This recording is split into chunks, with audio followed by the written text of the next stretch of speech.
Okay, so this is going to be a brief reading through the first reading of the Harlem Hellfighters.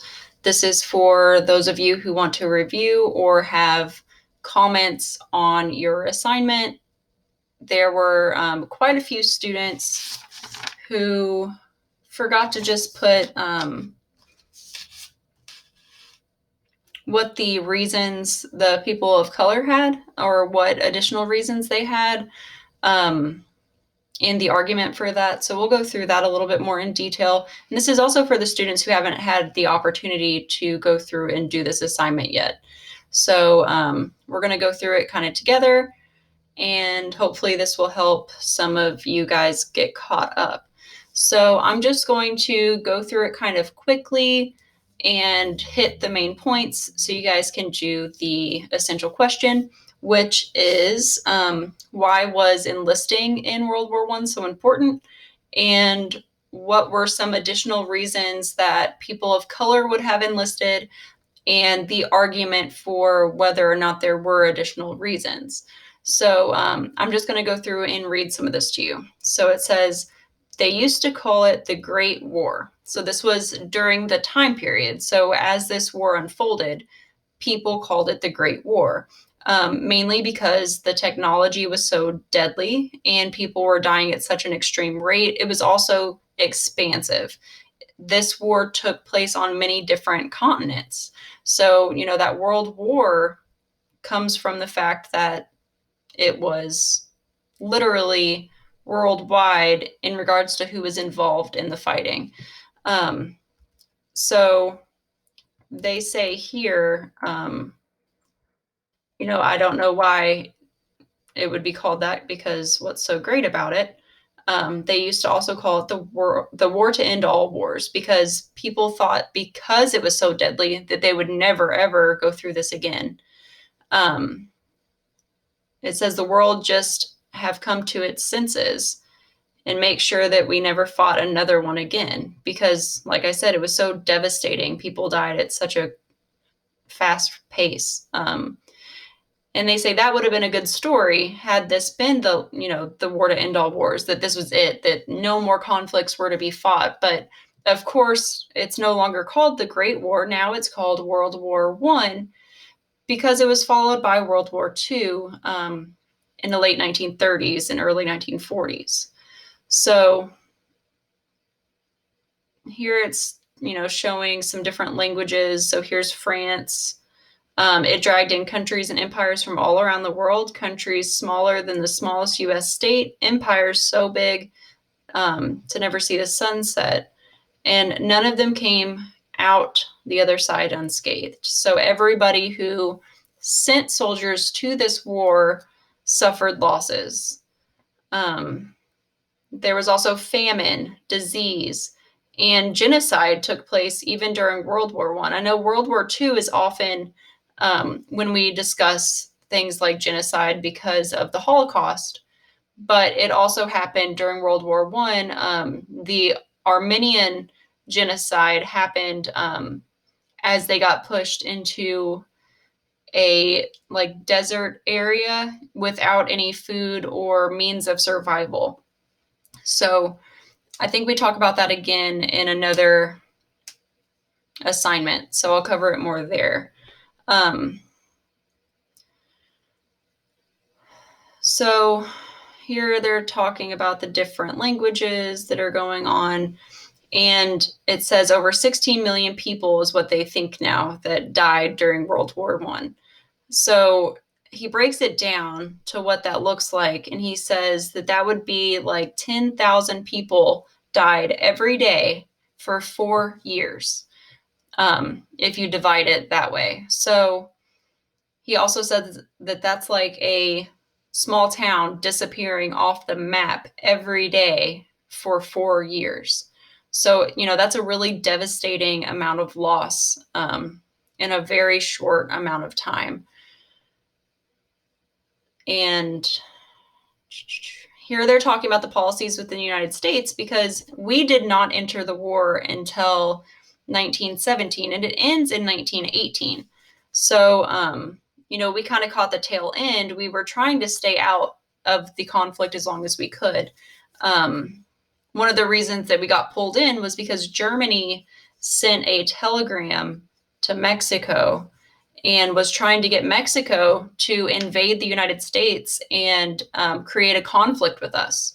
Luckily, that telegram was intercepted and nothing came about from that. But, in that sense, Germany was attacking us in maybe not the literal sense of the word, but, they were trying to get us involved, and it worked. I mean, they had also been sinking ships in the ocean that were from the United States. And so, we held out as long as we thought that we could. But here it says that Woodrow Wilson told Congress that, the world must be made safe for democracy, because that was a good way to kind of get people engaged, because, the United States and democracy are kind of like synonymous. They go together. So, saying that this is a fight for democracy, this is a fight for what we believe in the most, really got the people behind the idea to join in. There was also a draft, so people were drafted during this war, but a lot of people also, took it upon themselves and joined. And that's where this story starts. So it says, that Woodrow Wilson had made a call that everybody needs to fight for democracy. And so he says, that's when I answered the call. And what we're following here, the Harlem Hellfighters is a Black regiment within the United States military that ends up fighting in France. So the characters that we're going to follow are going to be Black characters fighting for the United States during a highly contentious era. So this is still a point in time with Jim Crow laws. There's still segregation. People aren't represented in government.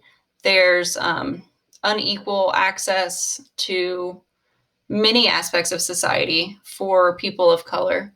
And yet, these people are still standing up to go fight for their country.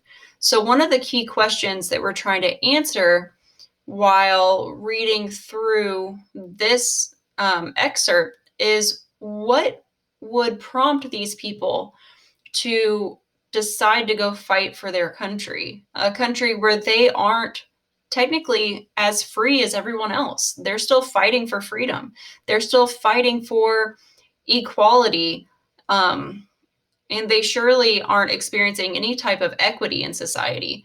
So when we think about, what it would be that would prompt these people to go and enlist, you kind of have to think from their perspective. What is the push and pull factors that they are experiencing? What pushed them to go fight, and what was pulling them in? So when I think about it, I think that the push was society. The push factor, like the bad thing, was society, that they felt that they could no longer just stand idly by in society. And the pull factor was the hope that by going and fighting for their country, that when they came back, society might change. And we're going to, go through and kind of see what their experiences are as we read this novel.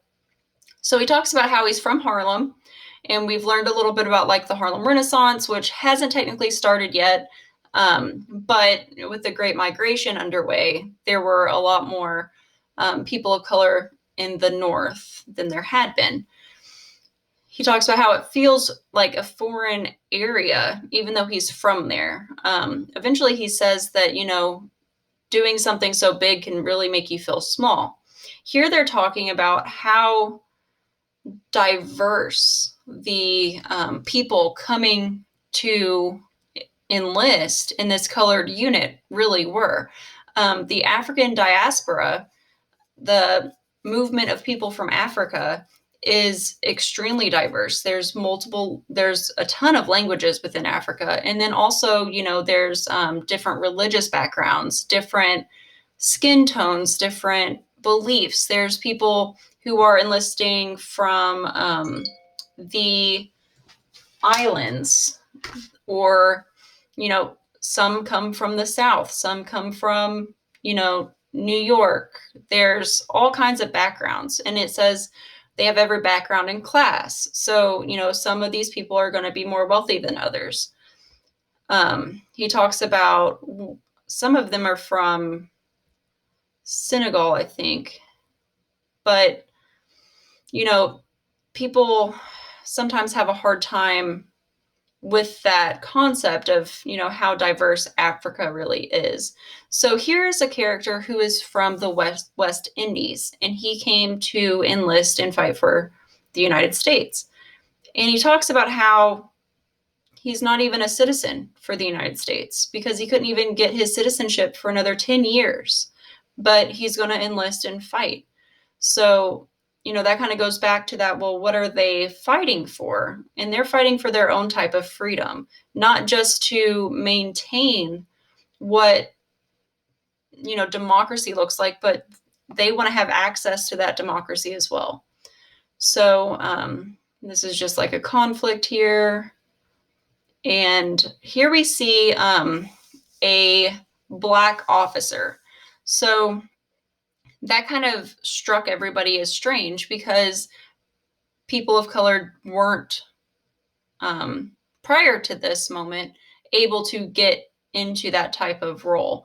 So it says white officers mostly led colored troops since the revolution. So, there was never any Black leadership. And so seeing Black leadership and representation is really important in society. It makes people believe that they can achieve more because people who look like them are doing those things. So that was a powerful moment, even though as we go forward, we'll see that that's not exactly going to be their experiences with the United States Army. So that's this reading. Sorry, it was a little long-winded, but if you guys have any questions after watching this video and going through the reading while you're doing your assignment, feel free to put in the comment section your questions, and we're always willing to help you during office hours or during class time. So, all right, well, that's the end of this one.